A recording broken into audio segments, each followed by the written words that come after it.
The room is quiet, but your mind is not. Your phone is face down beside you, yet you can feel it, not vibrating, not lighting up, just there, like a pulse under the skin. You stand for salah, or you sit with the intention to make dua. And before anything sacred even begins, your heart already feels tired, heavy, scattered. You whisper the opening words, but they float away before they settle. Your lips move, your body moves, but something inside you is late, or absent, or hiding. You don't say this out loud, but the thought comes anyway. Why does this feel empty? Not sinful, not wrong, just hollow. You remember a time when worship felt different, when a verse could stop you mid-step, when a single Allahu Akbar could make the world fall quiet.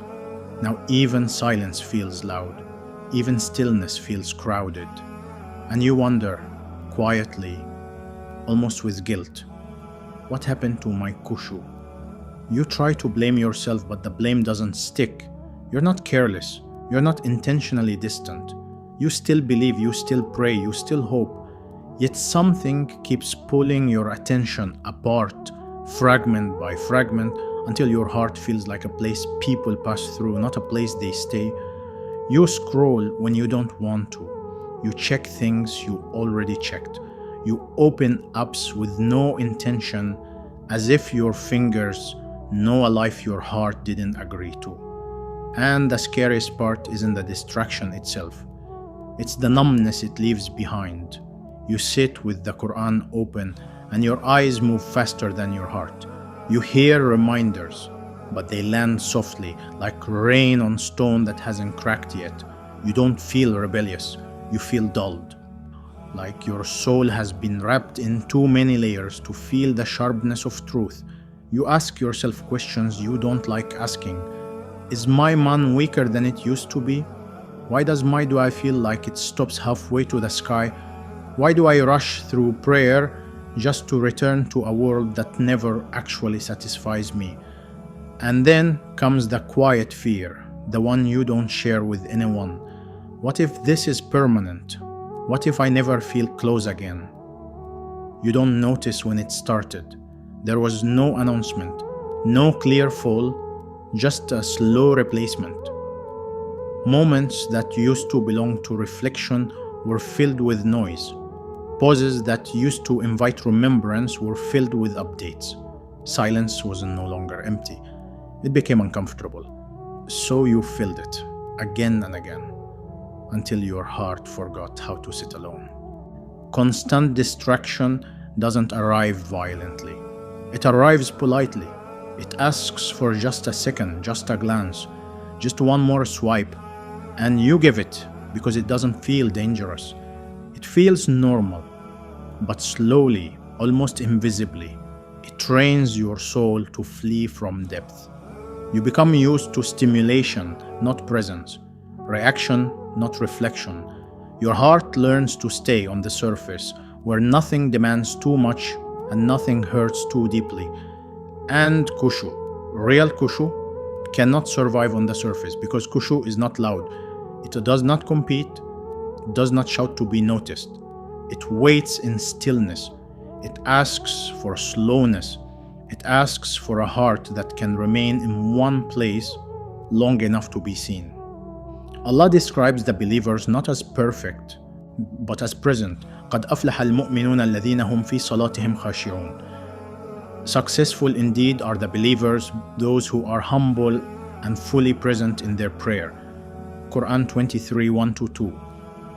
Presence, not performance. But what happens when presence itself feels unfamiliar? You're not imagining this struggle. You're not uniquely broken. You are living in a time that profits from your distraction, a world that feeds on your divided attention, a pace that rewards speed and punishes stillness. Your heart was not created for this rhythm. The heart was created to turn toward one direction, to love one ultimate purpose, to rely on one true protector. When it is pulled in 100 directions, it doesn't rebel, it fatigues. So you feel tired in worship, not because you don't care, but because your inner world is overworked. Every notification trains you to expect interruption. Every endless scroll teaches your mind that nothing deserves full attention. Even sacred moments begin to feel like something to get through rather than something to enter. And slowly, without realizing it, you start bringing that fractured attention into your relationship with Allah. You stand before Him, but part of you is elsewhere. You recite His words, but another part is reviewing conversations, worries, plans. You raise your hands in dua, but your heart is still gripping outcomes, timelines, fears. This is where the real pain begins, because deep down, you know Allah deserves more than leftovers. You know that the one who created your heart deserves its fullness, and that knowledge becomes heavy. It turns into quiet shame, not the kind that pushes you to change, but the kind that makes you avoid looking too closely. So you rush, you shorten, you keep moving. Yet Allah is not distant in this moment, even now. He knows the state of the heart better than the heart knows itself. وَلَقَدْ خَلَقْنَا الْإِنسَانَ وَنَعْلَمُ مَا تُوَسْوِسُ بِهِ نَفْسُهُ وَنَحْنُ أَقْرَبُ إِلَيْهِ مِنْ حَبْلِ الْوَرِيدِ. We created the human being, and we know what his soul whispers to him, and we are closer to him than his jugular vein. Quran 50:16. Your distraction does not surprise him. Your struggle does not repel him, but it does reveal something important. It reveals how desperately the heart wants control. Distraction is not just about entertainment, it is often an escape from vulnerability. When the heart slows down, questions surface, fear surfaces, longing surfaces, and rather than sit with them, the soul reaches for noise, because noise feels safer than silence. In silence, you remember what you cannot fix. In silence, you feel how much is out of your hands. In silence, you are forced to confront your limits. And that is where the battle begins. Between control and surrender, you plan carefully, you worry deeply, you analyze outcomes before they arrive, you try to protect yourself from disappointment by staying busy, staying distracted, staying one step ahead. But tawakkul, the quiet trust in Allah, cannot coexist with a heart that refuses to let go. True reliance is not passive. It is not careless. It is deeply aware and still at peace. The Prophet, peace be upon him, said, "Richness is not having many possessions, but richness is contentment of the soul." Bukhari and Muslim. Contentment requires presence, and presence requires a heart that is not constantly fleeing. Khushu returns not when life becomes easier, but when the heart stops running. When you finally allow yourself to feel small without panicking. When you allow uncertainty without immediately numbing it. When you stand in prayer not to escape life but to be held within it. Allah does not ask you to empty your mind. He asks you to bring your truth, even if that truth is fatigue, even if it is distraction, even if it is the quiet confession, "Oh Allah, my heart is scattered and I don't know how to gather it." That honesty itself is an act of worship, because surrender is not the absence of struggle. It is the decision to stop pretending you are in control. The وَمَنْ يَتَوَكَّلْ عَلَى اللَّهِ فَهُوَ حَسْبُهُ, and whoever relies upon Allah, He is sufficient for him. Quran 65:3. Sufficiency does not mean instant relief. It means you are no longer carrying what was never yours to carry. Slowly, gently, something shifts.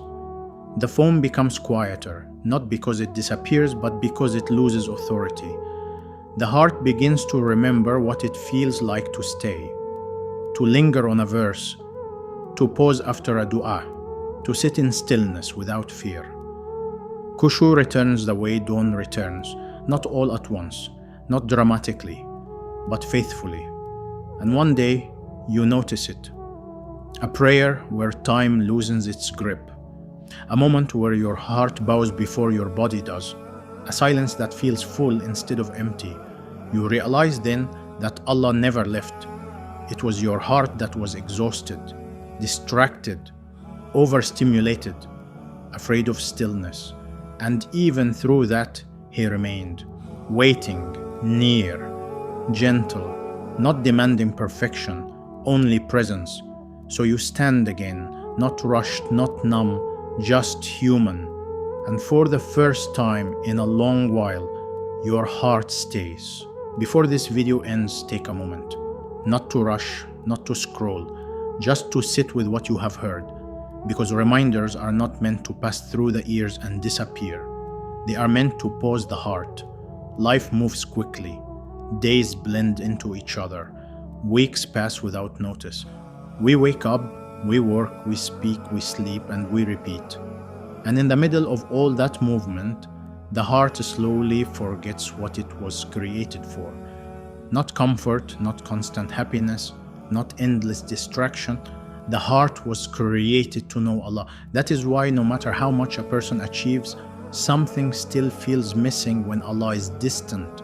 And no matter how difficult life becomes, something still feels steady when Allah is near. Every reminder you hear is not new information. It is a call to remember what you already know deep inside but often ignore. You were not created randomly. You were not left without guidance. You were not forgotten. Allah sees you exactly where you are right now. Not the version of you people see. Not the version you show online. The real one. The tired one. The confused one. The hopeful one. The broken one. And He knows what your heart carries. If this reminder touched you even slightly, understand that it is not by coincidence. Allah guides hearts in subtle ways. A sentence, a pause, a feeling you can't explain. That is guidance. Many people think guidance comes as a dramatic change, but most of the time, it comes quietly. A desire to be better, a discomfort with distance, a longing to return. Do not ignore that feeling. Return does not require perfection. Return requires sincerity. You do not need to fix your entire life in one day. You do not need to become someone else overnight. You only need to take one step toward Allah. One sincere dua. One honest prayer. One moment of remembrance. That step matters more than you realize. Remember, Allah is not waiting for you to be worthy. He's waiting for you to turn to Him. Every time you delay repentance thinking you are not ready, remember this. None of us are ever fully ready. We come to Allah as we are, not as we wish we were. Time is passing whether we prepare or not. Every day that ends is a day closer to our meeting with Allah. Not to scare the heart, but to awaken it. Death is not the end of life. It is the end of excuses. And when that moment comes, we will not wish for more money. We will not wish for more followers. We will not wish for more comfort. We will wish for more prayer, more remembrance, more sincerity. So while you still have time, soften your heart. Forgive people not because they deserve it, but because your heart deserves peace. Let go of grudges that weigh you down. Reduce attachment to things that pull you away from Allah. Protect your salah even when you are tired. Speak to Allah even when you don't know what to say. Trust Allah even when you don't understand what He is doing. Your life may not become easier immediately, but your heart will become stronger. And a strong heart anchored in Allah can survive anything. If you feel overwhelmed, remember that Allah never burdens a soul beyond what it can bear. The fact that you are still standing is proof that Allah has been carrying you even when you didn't realize it. If you feel alone, remember that Allah is closer to you than anyone else ever could be. But if you feel distant, remember that distance disappears the moment you turn back. Do not let this reminder be just another video watched and forgotten. Let it be a turning point, even a small one. After this video ends, raise your hands even briefly and speak to Allah. No performance, no fancy words, just honesty. Say whatever is in your heart. That moment may change more than you know. And remember, Allah's mercy is greater than your mistakes. His patience is greater than your delays. His love for your return is greater than your fear of failing again. Keep returning. Keep remembering. Keep trusting. Because Allah never turns away the one who turns to Him sincerely.